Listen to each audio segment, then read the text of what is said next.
Everyone, ఈరోజు వీడియోలో cauliflower curry చేస్తున్నాం. టమాటో ఆలు వేసి చేసుకుంటే ఈ కర్రీ చాలా టేస్టీగా ఉంటుంది. ఎస్పెషలీ చపాతీలోకైతే చాలా బాగుంటుంది అనమాట. సో ఈ కర్రీ ఎట్లా చేసుకోవాలో చూపిస్తాను, చూసేయండి. ఫస్ట్ కావాల్సినవన్నీ కట్ చేసేసి పెట్టుకోవాలి. ఆలు, టమాటో, ఆనియన్, ఇంకా కొంచెం కొత్తిమీర తీసి పక్కన పెట్టేసుకున్నాం.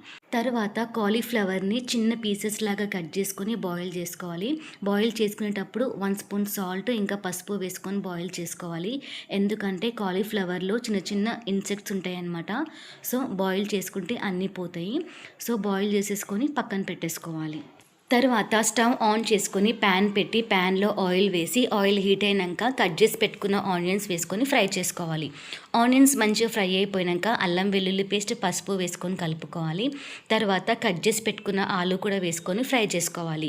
ఈ ఆలు మంచిగా ఫ్రై అయిపోయాక టమాటోస్ కూడా వేసేసుకొని ఒకసారి అంతా కలిపి క్యాప్ పెట్టేసి ఒక 10 మినిట్స్ వరకు బాయిల్ చేసుకోవాలి. 10 మినిట్స్ తర్వాత చూస్తే టమాటో ఇంకా ఆలు మంచిగా బాయిల్ అయిపోతుంది. ఇప్పుడు 2 స్పూన్స్ కారం, 1 స్పూన్ సాల్ట్ వేసుకొని అంతా ఒకసారి కలిపి ఒక 5 మినిట్స్ వరకు ఉప్పు కారం మంచిగా పట్టేలాగా ఉంచుకోవాలి.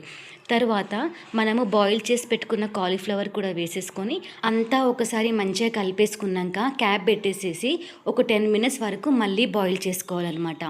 సో 10 మినిట్స్ తర్వాత చూస్తే కాలీఫ్లవర్ కూడా మంచిగా మగ్గిపోతుంది అండ్ ఆల్సో ఉప్పు కారం కూడా మంచిగా పడుతుంది అనమాట. ఇప్పుడు సూప్ కోసం మనము వాటర్ యాడ్ చేసుకోవచ్చు అనమాట. ఒక గ్లాస్ వాటర్ యాడ్ చేసుకొని అంతా మంచిగా మిక్స్ చేసుకున్నాక 1 స్పూన్ ధనియాల పొడి, 1 స్పూన్ కొబ్బరి మసాలా కూడా వేసేసుకొని ఒకసారి అంతా మిక్స్ చేసుకొని కొంచెం కొత్తిమీర కూడా వేసుకున్నాక స్టవ్ని మీడియం టు హై ఫ్లేమ్లో పెట్టి క్యాప్ పెట్టేసేసుకొని ఒక 10 మినిట్స్ వరకు మళ్ళీ బాయిల్ చేసుకోవాలి. సో 10 మినిట్స్ తర్వాత చూస్తే కాలీఫ్లవర్, టమాటో, ఆలుగడ్డ కర్రీ రెడీ అయిపోతుంది. చాలా టేస్టీగా ఉంటుంది. చపాతీలోకైతే పర్ఫెక్ట్ అనమాట ఈ కర్రీ. అండ్ ఈ కర్రీ కనుక మీకు నచ్చితే మీ ఇంట్లో కూడా ట్రై చేసి ఎట్లా వచ్చిందో కమెంట్ చేయండి. Thank you so much for watching my video. ఇంకా ఎవరైనా సబ్స్క్రైబ్ చేసుకోకపోతే please like, share, comment and subscribe. And wait ఒక చిన్న రిక్వెస్ట్ ఉంది. నెక్స్ట్ ఏ రెసిపీ చేయాలో నాకు కమెంట్ బాక్స్లో చెప్పేసేయండి. ఆ రెసిపీ తప్పకుండా చేస్తాను. Thank you.